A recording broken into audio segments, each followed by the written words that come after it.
Hello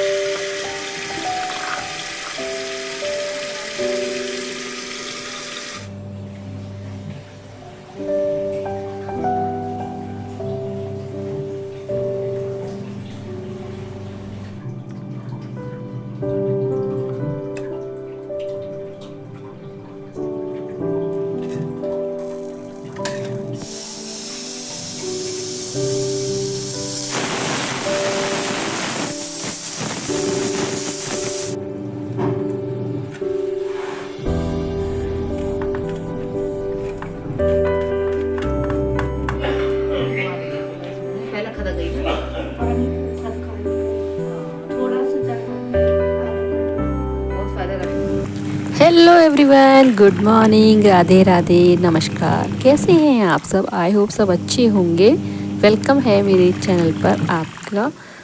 और आज सुबह के बज रहे हैं 6 बज रहे हैं और सुबह उठते ही ना सबसे पहले मैंने लगा दी है मशीन और साथ में आलू उबलने के लिए रख दिए थे, क्योंकि आज बच्चों की डिमांड थी कि आलू के पराठे ले जाएंगे।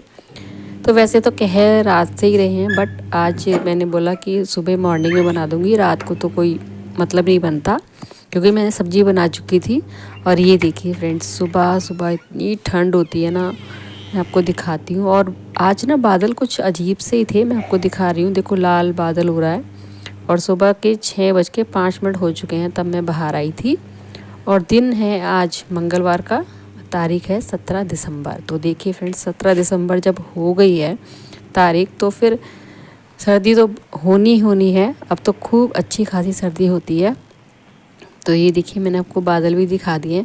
हो सकता है कि कल परसों में कोहरा भी आए। तो चलिए फ्रेंड्स, बच्चों को मैंने उठा दिया है और आ गई है भव्या। तो अभी आराध्या भी उठने वाली है, तो अभी बिस्तर में है। तो वही है ना कि थोड़ा सा आलस आता है और 5-10 मिनट बिस्तर पे ही बैठे रहते हैं। तो अभी बस आलू के पराठे की तैयारी चल रही है। और आज के जो व्लॉग में आपके साथ शेयर करूंगी कि एक हाउसवाइफ के ना छोटे बड़े काम जो सुबह से ही शुरू हो जाते हैं और शाम रात तक ही ख़त्म होते हैं, और किस तरीके से वो अपनी जिम्मेदारियों को संभाल लेती है। छोटे बड़े काम जो कि अनगिनत होते हैं और पता भी नहीं चलता है कि काम करते करते वो छोटे बड़े काम कब में कब हो जाते हैं। तो तीनों टाइम का खाना तो है ही, कपड़े बर्तन ये तो मेन डेली का ही होता है, बट जो छोटे छोटे काम है ना वो किसी को दिखाई नहीं देते हैं। तो अभी बस यहाँ पे सारे आलू जो है मैंने कद्दूकस से कर लेती हूँ। और ये आलू ना वैसे हैं जो सर्दियों में नए आलू आते हैं ना, वो हैं। तो ये थोड़े से हार्ड होते हैं ना, इसलिए मेरे को कद्दूकस करने पड़ते हैं। अगर चिप्स होना होते हैं तो उनको तो मैं हाथ से ही मैश कर लेती हूँ या मैशर से कर देती हूँ। और इसमें डाल दी है मैंने नमक डाला है इसमें, और खूब सारी मिर्च डाली है, क्योंकि चटपटे पराठे ही अच्छे लगते हैं बच्चों को। और डालूंगी इसमें हींग, ताकि बच्चे को ना जब आलू के पराठे खाएं तो डाइजेस्ट हो जाए अच्छे से। और इसमें मैंने धनिया भी थोड़ा सा काट के डाल दिया है। आज मैं प्याज नहीं काट रही हूँ, क्योंकि प्याज इसलिए नहीं काट रही कि मंगलवार को आपको पता ही है कि हमारे यहाँ पे ना प्याज लहसुन नहीं खाते हैं। तो अब देखिए खूब सारी हींग डाल दे रही हूँ ताकि कोई नुकसान ना दे। और गर्मा गर्म आलू के पराठे। हाँ जी, एक बात आपके साथ और शेयर करनी थी मुझे, कि जो मैंने कल आपको टिफ़िन दिखाया था ना भव्या का, वैसे तो वो अच्छा है, अच्छा बता रही थी कि हाँ खाना गर्म रहता है, लेकिन जो उसका छोटा वाला जो बॉक्स होता है ना, वो जब भी मैंने उसको सब्जी दी है तब उसमें से लीक हो गई, या फिर मैंने कल अचार दिया था तो उसमें से लीक हो गया। मतलब मुझे समझ में नहीं आ रहा है कि वो टाइट इतने अच्छे से बंद करती हूँ फिर भी मतलब ढक्कन नहीं खुलता, लेकिन वो लीक हो जाता है। तो उस वजह से ना थोड़ा सा मन ख़राब सा हो रहा है। बट मैंने ना उसको कल जो टिफ़िन है ना, बॉक्स जो है सब्जी वाला, उसको मैं कल घर रख लूँगी और मैं खुद देखूँगी कि इसमें से सब्ज़ी कैसे मतलब लीक हो जाती है। तो वैसे तो बहुत अच्छा बता रही थी कि हाँ बिल्कुल एकदम जैसे आप देती हो ना इतना ही गर्म रहता है। तो आटे में भी मैं ना थोड़ा सा नमक मिला देती हूँ जब आलू के पराठे बनाती हूँ। और पलोथन मेरी आदत है, जब भी आटा गूँथती हूँ सबसे पहले पलोथन ही निकालती हूँ, उसके बाद आटा गूँथती हूँ। तो फ्रेंड्स, बस मैं यही कह रही थी कि वो जो टिफ़िन है ना वैसे तो बहुत बढ़िया निकला है, लेकिन बस उसका जो सब्जी रखने वाला बॉक्स है वो थोड़ा सा गड़बड़ कर रहा है, पर मैं खुद चेक करूँगी कि क्यों निकलता है। तो कल मैं उसको नहीं दूँगी और दूसरे टिफ़िन में दे दूँगी। तो यहाँ पे फ्रेंड्स देखिए पिट्ठी जो है तैयार हो चुकी है आलू के पराठे के लिए। और खूब सारी पिट्ठी भरती हूँ, काफ़ी हैवी पराठा हो जाता है। मतलब उसकी जो डो होता है ना वो तो कम करती हूँ, लोई जो होती है, और आलू काफ़ी सारे भरती हूँ, तो इससे ना बहुत ज़्यादा टेस्टी लगते हैं। वैसे तो आलू के पराठे में सौंफ भी डाली जाती है, पर मेरे बच्चों को पसंद नहीं है तो इसलिए मैं डालती नहीं हूँ। तो यहाँ पे बन रहे हैं दोनों बच्चों के लिए आलू के पराठे। और आजकल ना भव्या दूध तो नहीं पी के जा रही है, और आराध्या को भी इतना टाइम नहीं मिलता है कि वो पराठा खा जाए। कभी कभी हो जाता है कि खा रही है, क्योंकि ना एक तो वो लेट उठती है, उसको कई कई बार मुझे कहना पड़ता है कि उठ जा उठ जा। अभी 2-3 दिन से वो खा के भी नहीं जा रही है, तो मैंने उससे पहले ही पूछ लिया कि एक पराठा बना के रखूँ या नहीं। फिर भी मैं बना देती हूँ कि कभी जैसे 5 मिनट टाइम हो तो खा लेगी, क्योंकि बच्चों को नाश्ता कराना ना बहुत ज़रूरी होता है। कभी भी ना खाली पेट बच्चों को बिना नाश्ता कराए मतलब नहीं भेजना चाहिए। चाहे आप एक बिस्किट खिलाओ, चाहे कुछ भी खिलाओ, लेकिन बच्चों को नाश्ता करा के ज़रूर भेजना चाहिए, क्योंकि इनका जो लंच पीरियड होता है वो भी काफ़ी टाइम होता है, और रात का खाया हुआ खाना तो यही है कि काफ़ी देर हो जाती है। तो इसलिए मैं ना कभी ना ऐसे नहीं भेजती हूँ, कुछ ना कुछ खिला के भेजती हूँ। भव्य थोड़ा आनाकानी करती है कि नहीं दूध नहीं पीना, ये नहीं करना, लेकिन फिर भी चाहे भले ही मैं एक बाइट उसके मुँह में डाल दूँ, लेकिन खिला के ज़रूर भेजती हूँ। तो यहाँ पे बस पराठे बनने और साथ में ना दूध भी गर्म करनी हूँ, क्योंकि अब बननी है चाय। इन बच्चों के जाने के बाद चाय बनाऊँगी, और बस इतना काम करने के बाद एक गिलास भर के चाय तो चाहिए, ताकि पूरे दिन के काम करने की एनर्जी मिलती रहे। और अभी थोड़ी सी ना खांसी सी भी हो रही है मुझे, हल्की फुल्की सी। तो चाय पीने के बाद ना बहुत एनर्जी आ जाती है और भी घर के काम करने में। तो आप किस तरीके से एनर्जी लाते हैं कमेंट्स में बताना। जो चाय नहीं पीते हैं वो कैसे काम करते होंगे अपने घर का। तो बहुत से तो होते हैं कि चाय के बिना उनका काम नहीं चलता है, और मैं भी चाय लवर हूँ, लेकिन इतनी नहीं हूँ। मतलब मुझे सुबह के टाइम में आपको पता है कि चाहिए, बाकी तो हो जाता है एडजस्ट। तो चलिए यहाँ पराठे बन चुके हैं, देखिए कितने बढ़िया पराठे, एकदम गरम गरम। और जो पराठों पे ऑयल भी होता है ना, तो वो मैं इस तरीके से नेक्स्ट पराठे पे लगा देती हूँ। तो देखिए फ्रेंड्स यहाँ पे दूध उबल चुका है और बच्चे बस जाने वाले ही हैं। और यहाँ पे डाल दिया दूध में मैंने अदरक, चाय की पत्ती। अभी सिम करके इसको खूब अच्छे से पकाऊंगी।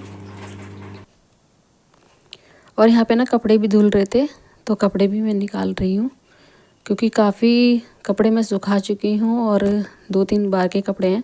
जब बच्चे जाते हैं ना उससे पहले ही मैं मशीन लगा लेती हूँ सर्दियों में, तो इस तरीके से ना मेरा काम फिर आसान हो जाता है। और जब तक काम नहीं होता ना, तो बिल्कुल भी मैं तो बिल्कुल भी नहीं सुकून के साथ बैठ पाती हूँ। तो बस ये 2-3 बार के कपड़े निकलने के बाद लास्ट ही हैं ये, तो इनको भी फिर मैं ड्रायर में डाल दूँगी। तो मैं हमेशा ना अपने जो कपड़े हैं मशीन में ऐसे ही धोती हूँ, डायरेक्ट ड्रायर में करके नहीं वॉश करती हूँ, क्योंकि इसका जो स्पिनर है ना वो थोड़ा सा ख़राब है। तो मुझे इस तरीके से भी आसान लगता है, मुझे कोई दिक्कत नहीं होती अपनी मशीन में ऐसे कपड़े धोने से, और बल्कि साफ़ होते हैं। मुझे अब ऐसी ही आदत पड़ गई है। तो काफ़ी सारे कपड़े हो ही जाते हैं सर्दियों में, क्योंकि गरम सूट होते हैं, गरम बनियान होते हैं ना, तो ये सब कपड़े जो होते हैं मोटे मोटे होते हैं बहुत ज़्यादा। और ये 2 दिन के ही ना पूरी मशीन भर जाती है, ऐसा हो जाता है। और साथ में फिर एक्स्ट्रा कपड़े जैसे ब्लैंकेट हो गया ये वाला, या फिर कुछ रज़ाई के कवर हो गए, तो इस तरह के कपड़े भी बहुत हो जाते हैं। तो मैं तो सर्दियों में ना हर तीसरे दिन कपड़े लगाती ही रहती हूँ मशीन कपड़ों के लिए।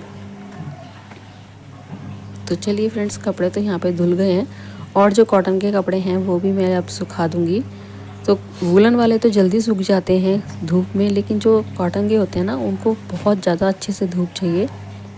तो अभी धूप ऐसी ही हो रही है, आज ज़्यादा बढ़िया नहीं निकली। और अभी ना जैसे ही मेरे लास्ट कपड़े धुलने वाले थे, 10 बजे तक मेरे सारे कपड़े धुल गए थे। और इतने ही ना मामा जी आ गए थे, मतलब कि मेरी सासू माँ के भाई और भैया और भाभी है ना। तो भैया भाभी कहने वाली थी, भाई और भैया कह दिया, तो सॉरी। तो उनके लिए फिर मैंने आलू के पराठे का नाश्ता तो करवा दिया था, बट अभी दोपहर में सब्जी वाले आए भैया, फिर उनसे मैंने काशी फल लिया, बैंगन आलू की सब्ज़ी बना रही हूँ और दोपहर में उनको बनाऊँगी लंच। तो यहाँ पे सब्ज़ी छौंक देती हूँ। मैं नहा धोकर आ चुकी थी और नाश्ता मेरा हो चुका था। फिर मैंने कहा चलो अभी नाश्ता तो इन्होंने कर ही लिया है, उसके बाद नहा धो के बनाऊँगी दोपहर का लंच। तो बस दोपहर के लंच में अभी यही बन रहा है। और जब कहेंगे, क्योंकि नाश्ता भी इन्होंने लेट ही कराया, 11:30 या 11 बजे करा होगा, 10 बजे तो आए ही थे। और चाय पी के फिर नाश्ता करा तो काफ़ी हैवी हो जाते हैं आलू के पराठे। तो इसलिए सब्ज़ी मैं रेडी रखूँगी और जब कहेंगे तब मैं उनके लिए बना दूँगी खाना। तो मामा जी तो अभी बाहर गए हैं किसी काम से, और बस मामी जी और मम्मी जी दोनों आपस में बात कर रही हैं धूप में बैठ के। और इधर मेरी सब्ज़ी भी बन जाएगी। बच्चे गए स्कूल और उनके साथ में उनकी पोती है, छोटी सी है, आराध्या के साथ की है। वो बेचारी थोड़ी सी ना बोर हो रही थी, क्योंकि उसके साथ का कोई नहीं है। सबको ना अपनी अपनी कंपनी अच्छी लगती है, तो हम लेडीज़ को हमारे साथ की। और वो अभी थोड़ा सा ना, फिर मैंने बोला कि टीवी देख लो, क्योंकि अभी आराध्या के आने में टाइम बहुत है। तो मैंने ना यहाँ पे फिर आलू बैंगन की जो सब्ज़ी है उसका जो मसाला है वो मैंने गैस पर भूनने के लिए रख दिया था, और कुकर में बना रही हूँ आलू बैंगन की सब्ज़ी। और काशी फल बनाऊँगी कढ़ाई में। तो काशी फल में ना आज चीनी की जगह मैं डालूँगी गुड़, तो बहुत टेस्टी बनती है सब्ज़ी काशी फल की। तो बस मेथी से छौंक रही हूँ और हींग है और साबुत लाल मिर्च डाल दूँगी। तो फ्रेंड्स यहाँ पे ना खाना तो किसी ने नहीं खाया, बस सब्ज़ी बना के रख ली थी। सब कहने लगे कि हमारा पेट भर रहा है। लेकिन जाते जाते ना मैंने मामी जी से गुड़ की चाय सीखी बनानी, और वो सिखा रही थी, मतलब मुझे और मेरी जेठानी को भी। तो मैंने कई बार ट्राई करी, पर मेरे से ना फट जाती है, हमेशा फट जाती है।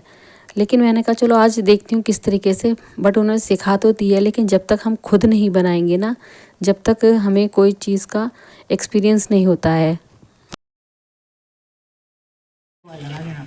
तो गाइज़ ये भी आ गए थे और कह रहे थे कि क्या बन रहा है। तो मैंने कहा मामी जी से ना गुड़ की चाय सीख रहे हैं, और देखते हैं जब मैं बनाऊंगी तो कैसी बनेगी।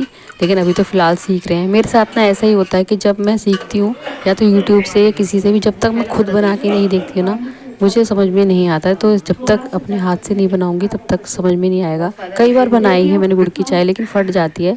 तो ऐसे ही मैं सीख रही हूँ। तो चलिए फ्रेंड्स, इस ब्लॉग का यही एंड करते हैं। मिलते हैं नेक्स्ट ब्लॉग में, तब तक के लिए bye bye, take care, Radhe Krishna.